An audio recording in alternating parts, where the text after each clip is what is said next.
You're listening to the RN Mentor, a podcast designed to document and bring you the work and experience of some of the most influential nurses in our profession. We will be sitting down and having a discussion with the leaders of today's nursing world as they share their work, how they navigate their nursing path, and their views on the future of the profession. My name is Ali Tayeb. I am a registered nurse, United States Navy veteran, a Jonas Veterans Healthcare Scholar, and your host for the RN Mentor.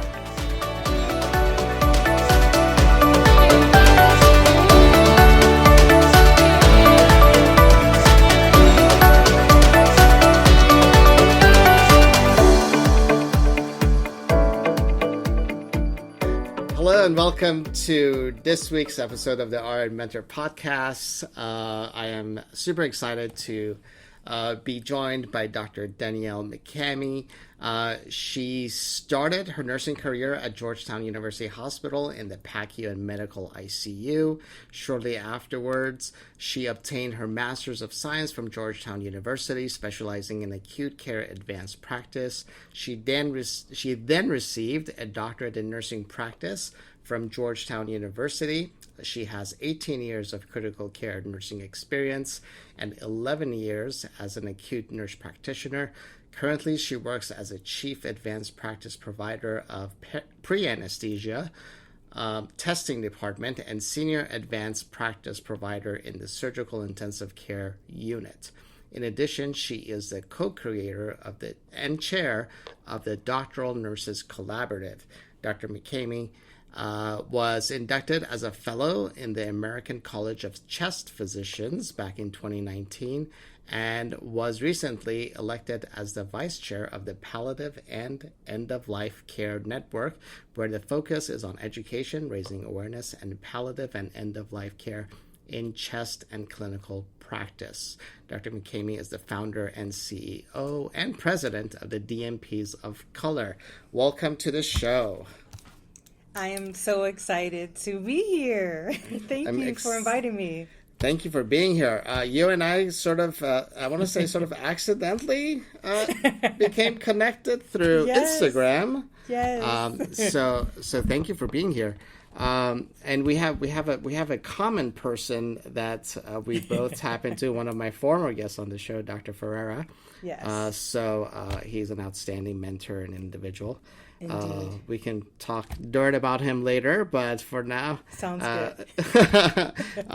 So let's talk about you. I was reading your bio. I'm like, you're like 25 years old. How did all this happen? How did you do all this? Well, that's a different story. So let's talk about your career. How did you decided that nursing was your path and this is where you're going to be thriving for your professional career? So nursing wasn't my first choice. When I was younger, I always wanted to be a physician, and then it morphed into being a physical therapist, and then I applied to nursing school because I felt like I could get to caring of patients quicker than the physician route. And so, and my mom always took care of people in a nursing capacity. She's a phlebotomist, but she's always did home care type stuff. So watched her taking care of people. So I was like, I want to just start taking care of people. So once I got into nursing school, I fell in love with it. I was like, it just makes sense to be a nurse. Like, I can do anything as a nurse. So it just kind of stuck. And so here I am.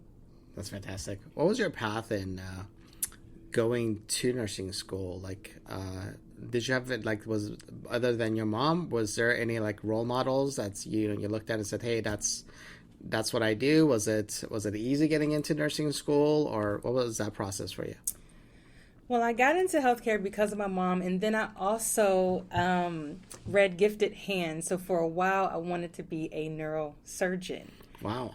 And so did a couple things to try to dabble in pre-med, did some summer camps, so kind of got inspired in that way. But like I said, once I got into nursing school, I was like, I'm good at this. I love being in intimate places and spaces with patients and families and being the trusted professional, if you will, because we've been that for the past 19 years. That's right. That's right. And being with people in those special moments really resonated with me and felt like it was my path. So, yeah, that's fantastic.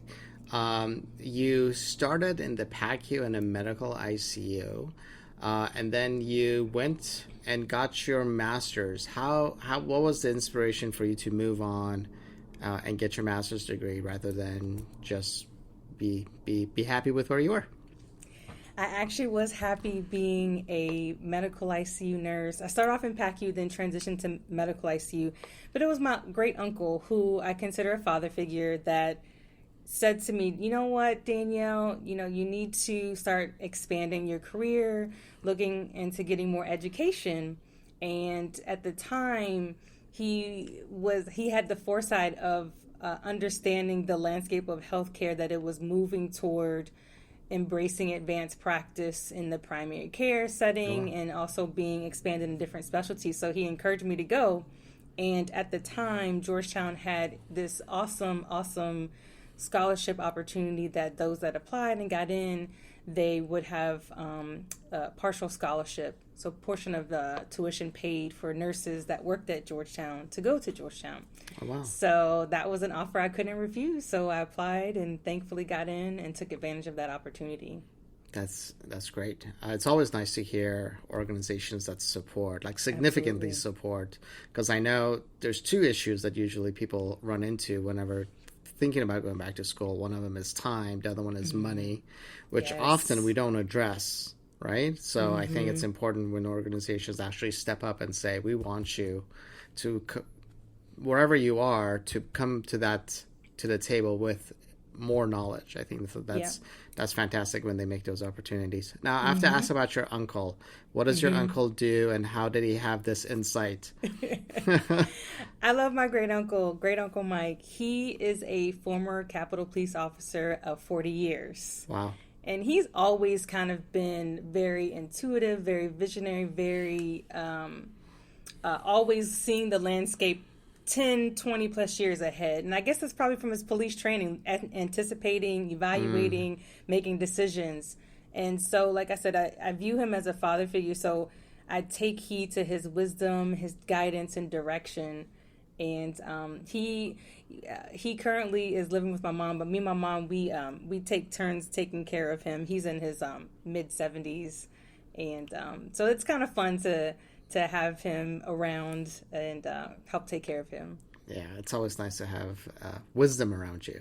Absolutely. I always love learning from people who've experienced life more than I have, and it's always a gift. He's got a lot of stories to tell because he's served under many presidents. Yeah. So it's kind of cool to hear some of that history as well. That's fantastic. Now you have obviously gone on and gotten your DNP, and you're doing a lot of work around that arena. How did you get involved? How did you decide that was going to be your route? And if you can give us a little bit of your thought process on how that came to be.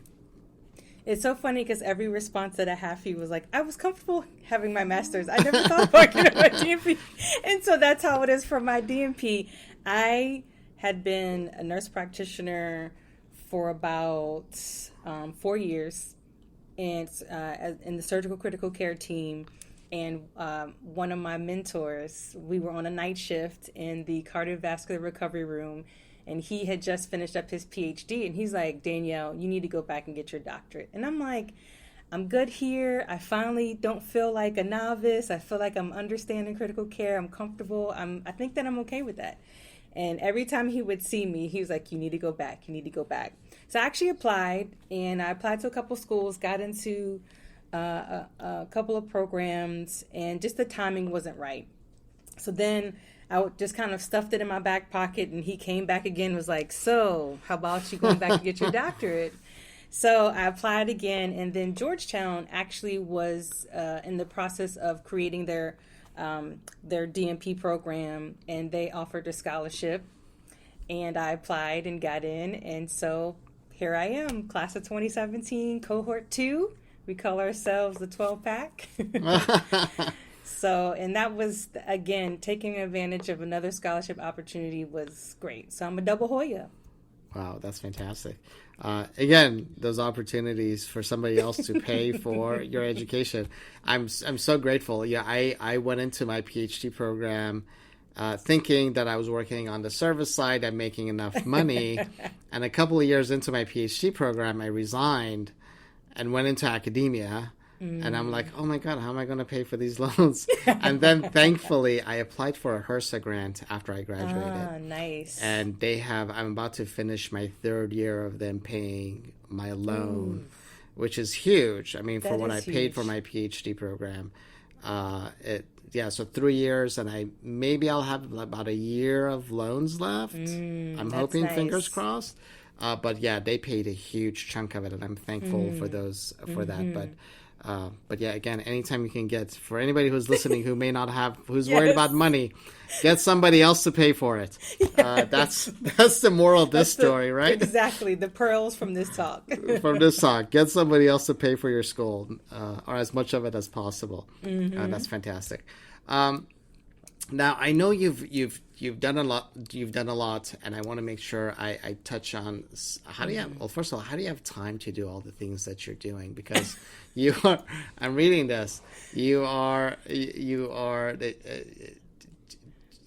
So first of all, you have a day job. I should say that. I do have a day job.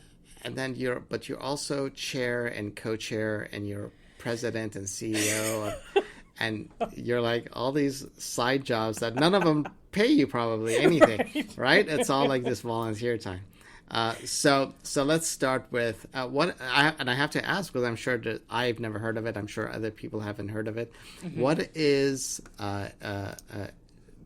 what does the American College of Chest Physicians do?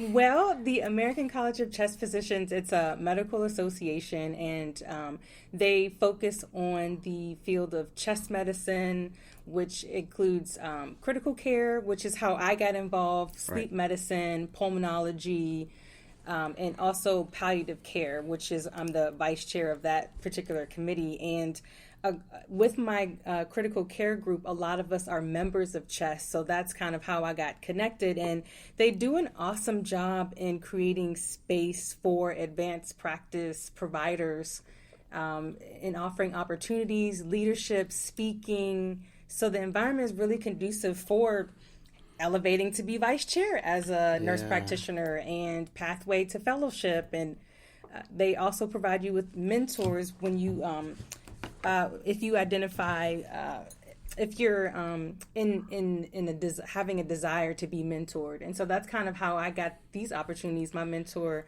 Dr. Cedarstrom, just kind of took me by the hand and put me in different speaking opportunities. And by the time I turned around, I had this full CV of chest contributions that I applied for fellowship and got in, and then elevated to vice chair.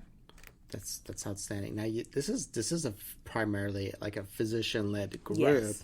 So I have to ask this just because there is so much issues around scope of practice and physicians and advanced practice nursing. So how's that dynamic play in this? Because this sounds like an ideal, like symbiotic relationship.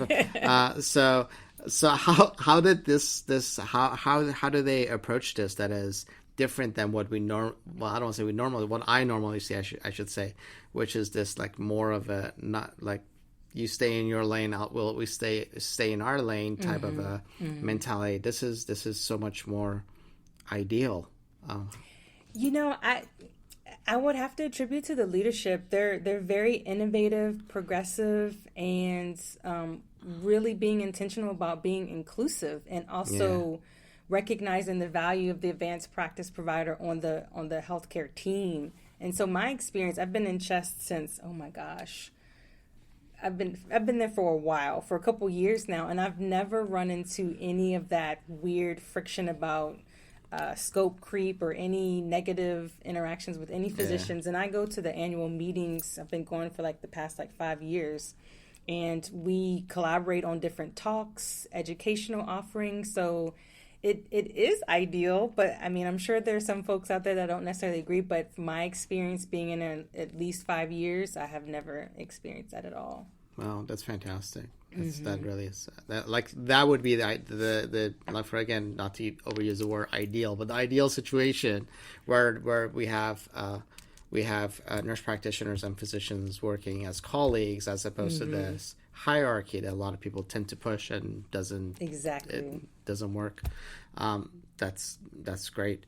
Now, in addition to that, you and I know a little bit about this because I've seen your work through social media with your which is something that you started, which is the DNPs of color, which I find just absolutely incredible that you've taken this on, because I can't imagine taking on something like this. It's just such a ambitious and such visionary work that I think is needed. So talk to us about how you started thinking about this, and then where the organization is now. So DNPs of Color is a manifestation from my experience while I was getting my doctorate. I went to a predominantly white institution, and I came into our cohort as the lone Black woman to start off. And I came with a lot of firsts. I was the first in my family, product of a single parent family household. I was told that I would never get to this level of education from high school guidance counselor. So I came with all of these things to prove, this pressure to succeed. And I was looking for a community of support, those that look like me and also going through the same journey as me. And I did not find it in the current nursing groups that I was a part of.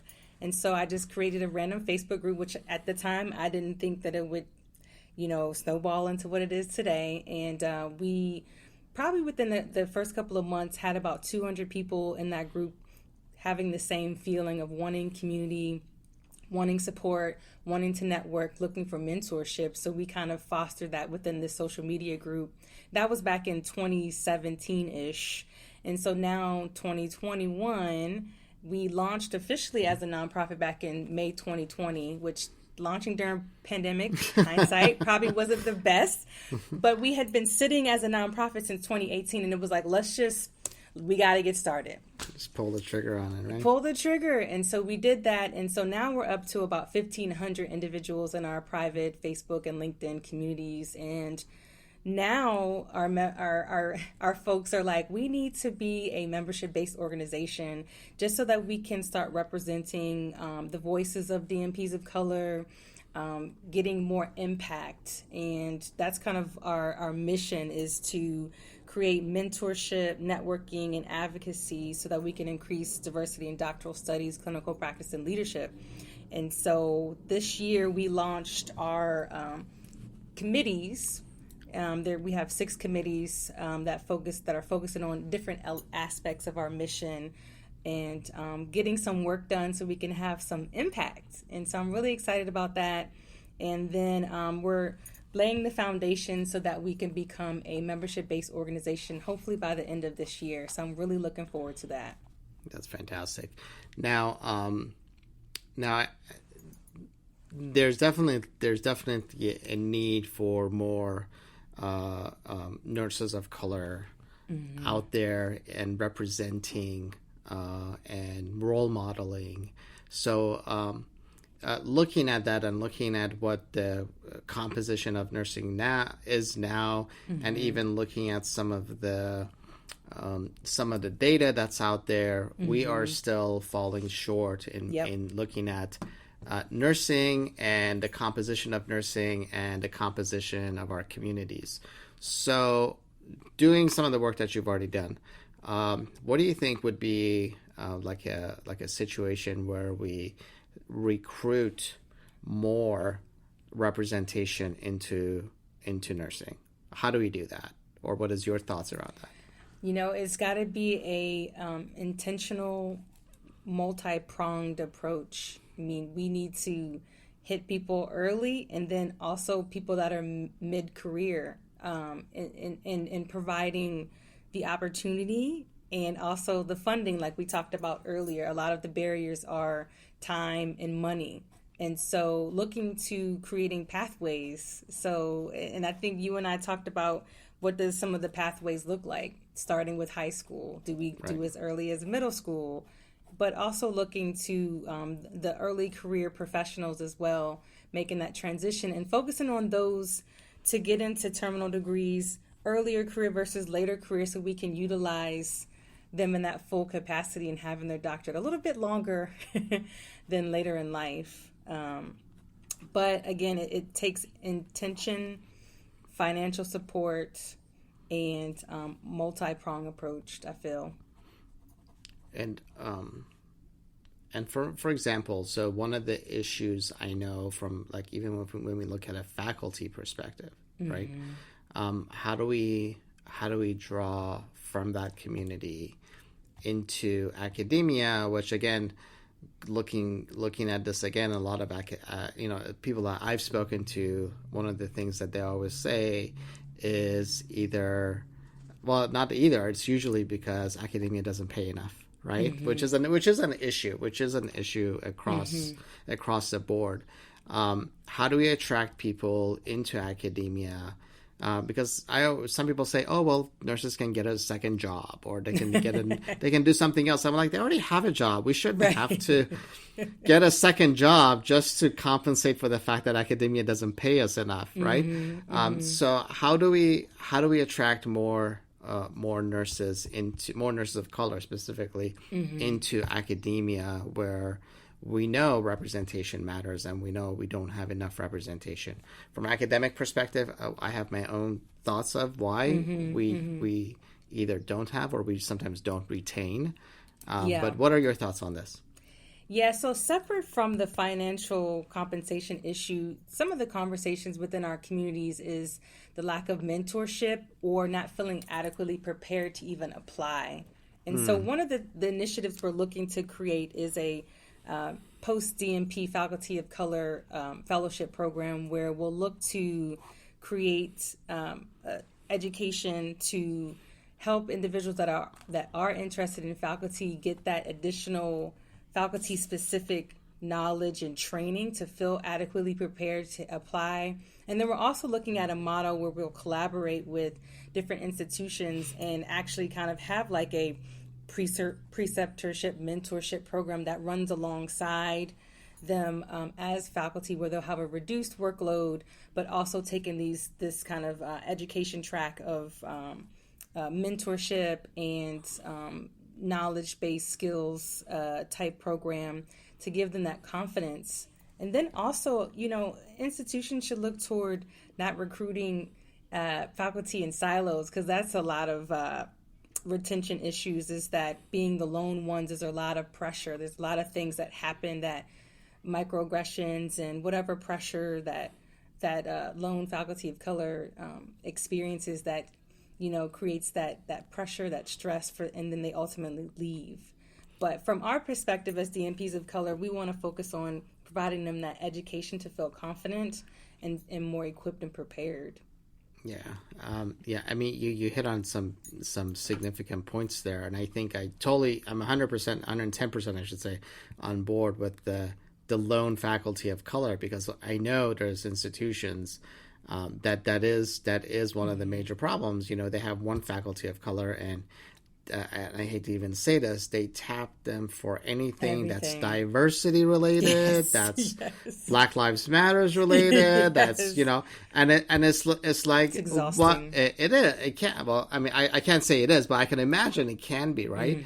But it's like when you tap into that person, like, oh, that's my go-to. No, that should not be go-to. Like, the work of diversity is not is everyone's responsibility, and then probably especially of the people that are in the majority, which is not the faculty of color, right? That those are the people that should be doing the legwork to try to increase diversity, right? It shouldn't be up to that one faculty, and I 100% agree with that.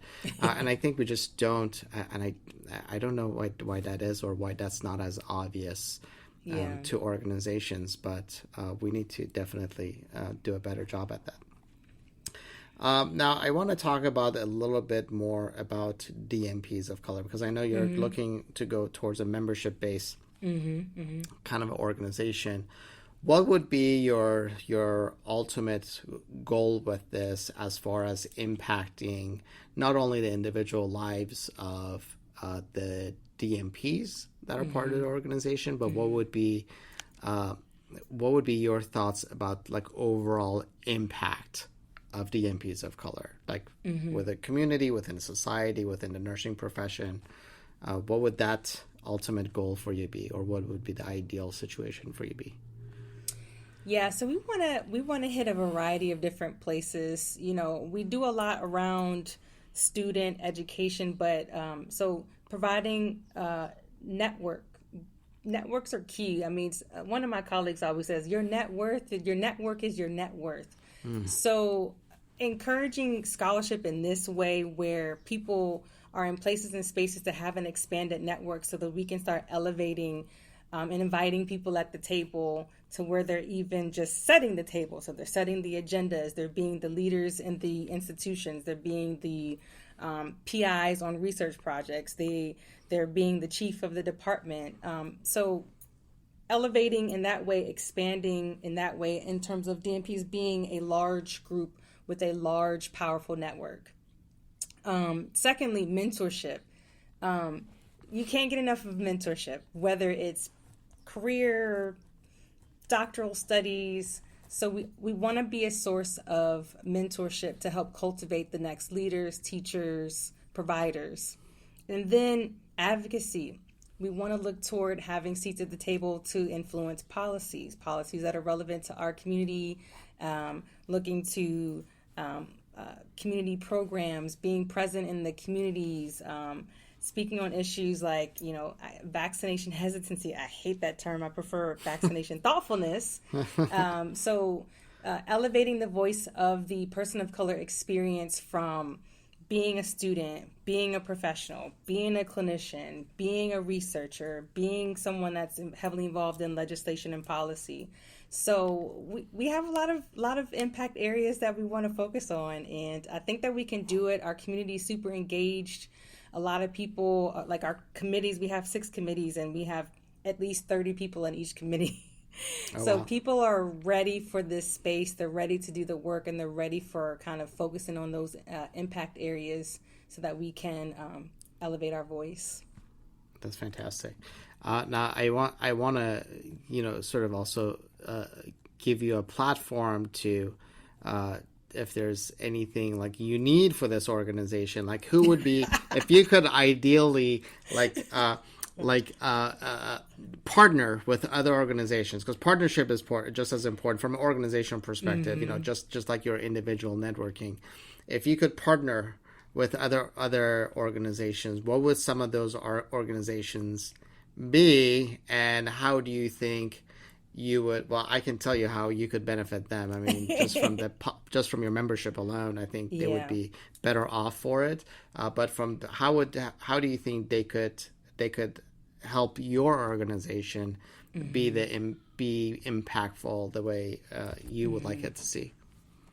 Well, I would love it if we could have some sort of collaboration or hub of DNPs of color at all academic institutions. I would just to serve as a community that students of color can go to for support or networking, and and schools can use it as a recruitment tool. I would love for us, I think about the Robert Wood Johnson Campaign for Action and Johnson & Johnson, like big names like that. I'm always like, oh gosh, I just need to get in front of those people and talk about us. Because they do great work and they believe in nursing and diversity type of thing. And but being a nonprofit, we need money. Right. So a lot of our work depends on the graciousness and kindness of others donating to us. And so we have a active and engaged pool of individuals that donate to us. But having a couple $1 million donated wouldn't be a bad idea. That's my goal. At the end of this year, I tell my mentors, I was like, I'm going to get $5 million by the end of this year, and they're like, great. That sounds great. Hey, a goal is a goal, regardless of Yeah, I got a vision, baby. Yeah. So, from an academic perspective, because you mentioned partnership with academic institutions, and what would be the ultimate goal with you having those DNPs of color in those academic institutions? What would be the incentive for the DNP to be part of DOC? Yeah, so when I think about us being part of the academic institutions, I can see us resting underneath their diversity, equity, and inclusion kind of branch. And we would, again, find ways to help them structure mentorship and find ways to make sure that they're successful. But a lot of individuals in our private communities, they just talk about the value of just seeing people that look like them. I mean, that has been a game changer for a lot of people that are in different places and spaces throughout the United States that are in our groups. They're just like, we're just happy to see someone that looks like us. Like, you don't necessarily have to say or do anything, but the fact that you've done it and that you're being that you're doing different things with your doctorate and making an impact, like, we're just happy that you're here. Yeah. So just being present. And that's important. I think I always say representation matters. So it's important to have that. And I agree with you. I think there's something to be said about having a support system in place with people. Like, it's just like sort of being in nursing school. If you have never been to nursing school, it's hard to understand what nursing school is like, right? Yes. So I think having that support system, sort of a built-in support system where you don't have to have a physical presence on campus, but you have this group that you can tap into for that support. That is individuals who've gone through similar experiences, similar education, so you have an opportunity to feel supported or kind of get guidance. Exactly. And I think that's key. That's definitely key. You briefly you mentioned mentorship. Well, not briefly, it's come up several times. So we know it has had impact in your life. What would the ideal mentor, you've had experience with mentors, you've mentored other people. What do you think are some key things in mentorship for in nursing in general, or even specifically for institutions that may not have nurses of color represented in their faculty, but mentorship is needed for like students of color? Not that I couldn't do it, but I tend to the people I mentor tend to either be men, or they tend to be veterans, or those are the people that are a lot of times are attracted towards me, and I have no issues because we have lived some of the same experiences. Absolutely. So that's why, and that's one of the reasons representation matters. But if that does not exist in an institution, other than, hey, you need to hire more diverse faculty, what are some ways that we can help support that student population through mentorship? What are some avenues in your as you're thinking about this? So, I mean, like I said, I'm doc centered. So, which is why I would love for us to be attached to different universities. So we may not necessarily have a formal relationship, but we can still be a resource. Like, hey, check out DNPs of color. And some institutions that our advisory committee represent, they have put in plugs for DNPs of color, and that's how we've been able to get some students to at least get connected. Because sometimes even just like the Facebook mentorship or just the curbside is also helpful, just to help students kind of think through certain things, and especially folks outside of their institution, to get a different perspective.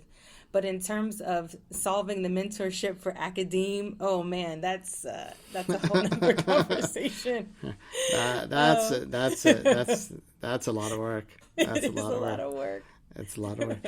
Now let's say I'm not a DNP. Well, I'm not a DNP, but let's say there's a student out there not a DNP, right? how can they join your organization? Yeah, that's my first question. And then secondly, how would they benefit from DNPs of color? Yeah, we love aspiring DNPs, and we actually have a lot in our current groups now that aren't DNPs. They're sort of peripherally thinking about getting their doctorate, and they ask a lot of questions. They've connected with other individuals. So I think just being part of a community of scholars is inspirational and motivating, and a lot of them utilize the community just for those things. As they're kind of hanging out in our space. But yeah, we love students. We love aspiring folks. We love, anyone that's in support of our mission and vision and goals. Absolutely. We're an inclusive space for sure. And now I have to put this out there. Will there be a student discount when you become member-based? Of course, there will be a student discount. I have to put it out there. You never know. So thank you for this.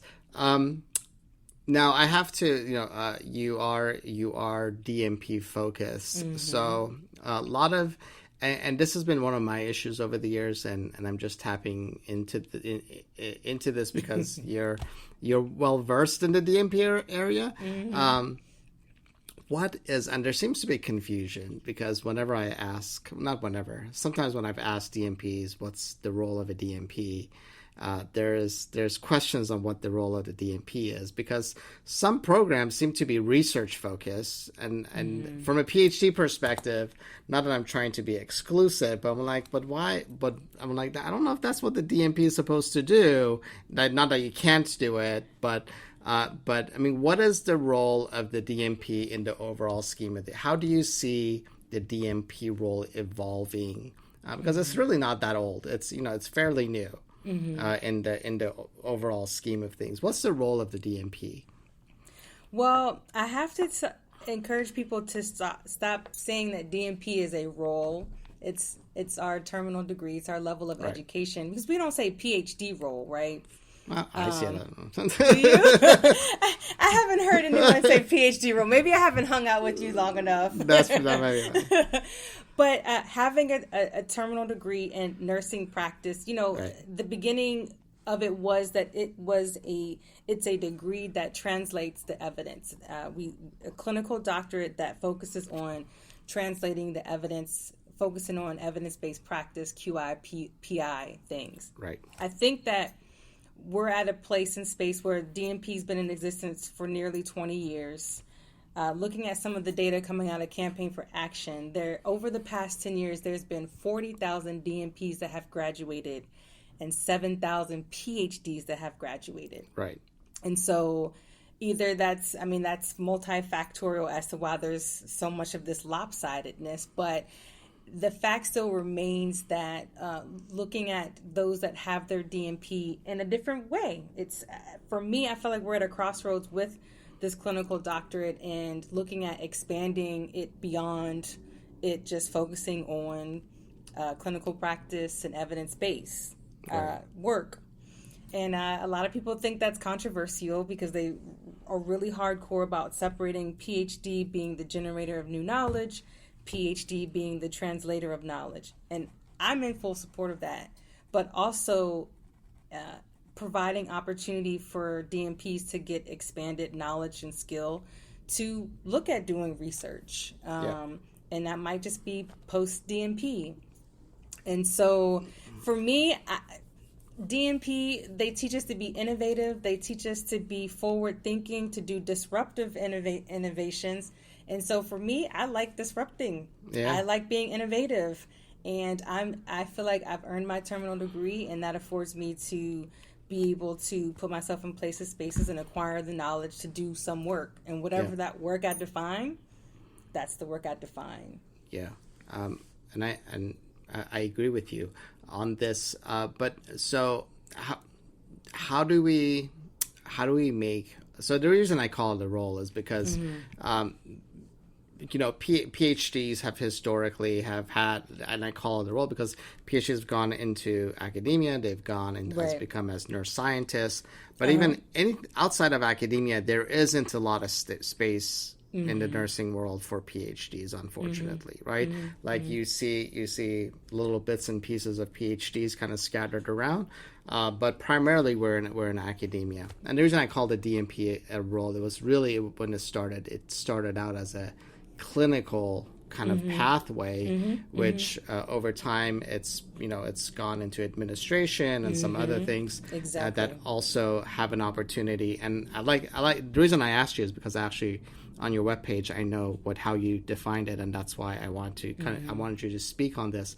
I want to see how can we provide opportunities. Where do you see the opportunities in we know academia has its own opportunities, but outside of academia, where do we see opportunities for DNPs to thrive? Because I've seen some positions kind of like, oh, now if you want to be a chief nursing officer or a CNE or something like that, oh, you have to have a doctorate, and those people tend to go DNP administration a lot of times. If that's kind of, they've told that if that's the path they need to go. But how do you see the DNP terminal degree being better utilized on the service side or the non-academic side? Yeah, so I got my DNP with focusing on, because I'm an acute care nurse practitioner, and so when I got my DNP, I felt like it helped me practice better because I was more in tune to systems, I was more in tune to evidence and how to look up evidence and apply the evidence to my clinical practice. Right. My particular department that I'm the chief of, 5 of my 6 advanced practice providers have their DNP. So we've been instrumental in creating different PI/QI projects that contribute to the elevating of our clinical practice and creating more value to our service line. And we're more kind of laser focused in kind of creating that value because we have that level of education and equipped to be able to do the different PI/QI projects to make that successful in our department. So from the clinician side, for me, it literally expanded my world to help me practice better in accordance to the evidence. So for those that are clinicians, you can't go wrong with getting your DNP because it provides you that opportunity to practice at a deeper level and expand your scope. For me, that's what my experience was. In terms of other opportunities for DNP, I mean, like you mentioned, the executive tracks, that's becoming more and more popular. Our particular health institution, we're looking to encourage and elevate senior nursing leaderships to get their DNP because they understand the value that it brings to the institution, the depth of knowledge, and of course cost savings on the back end because we're looking at the systems, we're looking at the efficiencies, we're looking at lean principles, right? We're looking at policies and procedures, and we're looking at evidence. Yeah. So again, I'm going to go back to my question. So what do the institutions need to do I mean, we always talk about time and money. Besides that, how do we create the roles that require or promote the DNP? So where are those? Let's say I'm a because usually there's no pay increases, right? It's like just because you get another degree, you don't, right? You don't get a pay increase for getting it. Some institutions do it, but most institutions don't, right? So what's the incentive? They're like, if somebody says, you know what, I'm already practicing as a nurse practitioner, or I'm already a director or manager, what's the point of me getting a DNP? And I appreciate your answer, and I completely agree with it. But what do institutions? If you were, let's say you were the CEO of a healthcare organization, what would be one thing you would do to promote the DNP program in your staff? It has to be a culture shift, and I think one of the things with my department being kind of the model DNP prepared group is that it's tuned in leadership to like, oh, this department is doing some different things. They've had 2 IRB projects come through. They've changed some different policies and protocols. So it has to be a culture shift. And it has to be built in, and we're in the process of looking at a clinical ladder that recognizes those that have done the extra work from presenting to publishing to having their terminal degrees. So it has to be built into the structure of the institution. Otherwise, there is no incentive. You're not going to get paid more. You're not going to get any extra accolades. And a lot of us, we've come into nursing not necessarily for the pay and the accolades, but for the impact that we make. And so that's what getting extra degrees is also about, the advancement of your own personal development, but also giving back to the nursing profession, because it's kind of like this cycle. The more we give back, the more we get, and it fuels our fire to continue. But it has to be a culture shift. And I will say, in my department, we have we have a physician assistant. So she's actually looking into doctor of medical science opportunities to get her doctorate, because she's like, everyone else around me has their doctorate. So because we fostered this level of scholarship and investment in your education and how it manifests in our clinical practice, people are taking notice. So it has to be a culture shift, and key leadership have to be in place to support it. Otherwise, it's no point. And I was one of those clinicians where it was like, what's the point? Until I drank the Kool-Aid, and now I'm like, you get a DNP, you get a DNP, everyone gets a DNP. So channeling my inner Oprah, and also Oprah, let me get on your calendar. That's right. You need to, you definitely, So I'm gonna tag Oprah on this please this podcast. Yes, tell her to contact me. That's fantastic. No, I agree with you. Yeah, once you drink the Kool-Aid, it's hard to, like, some people are like, nurses don't need higher degrees. I'm like, yes and no, right? Yes and no. Because I always say, the higher degree, even though you can be the most knowledgeable person, what the degree does, it really not only it teaches you things that you didn't know you knew, or things that teaches you things that you didn't know, right? Absolutely. It's transformational, I like to call it. It is. And it really gives you a different perspective, a different view. And if you're coming with that experience, it makes you that much more valuable to the profession. And then it automatically, just by that degree, it opens doors for you that did not exist before. 1,000%. I am a witness of that. Yes, yeah. Like I was about to finish my PhD program, and I got a call from another, like, an Ivy League school, and it's like, hey, can you work with us? And I'm like, on a project that happened to be, again, going back to networking, is somebody had told them about what I was working on, and they knocked on my door, right, and said, hey, can you work on a project with us? And before, by the time I graduated, I had already published something with them. Awesome.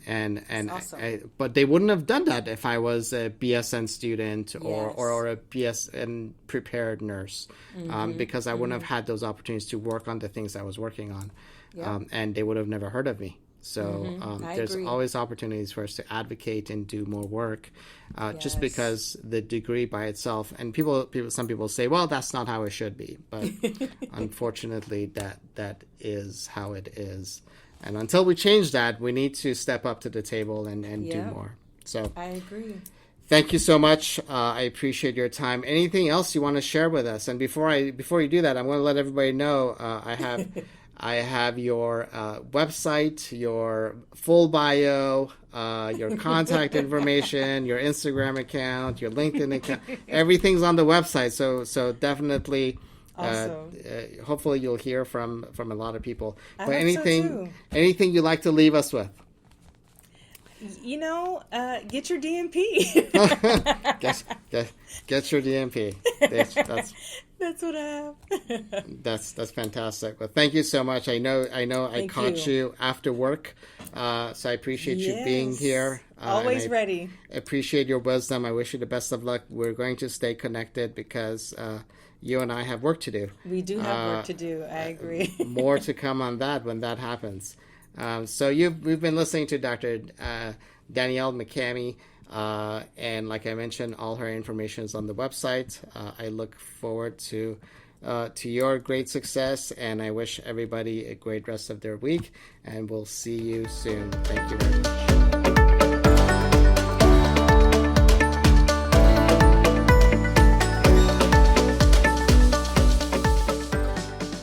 You've been listening to the RN Mentor with your host, Ali Tayeb.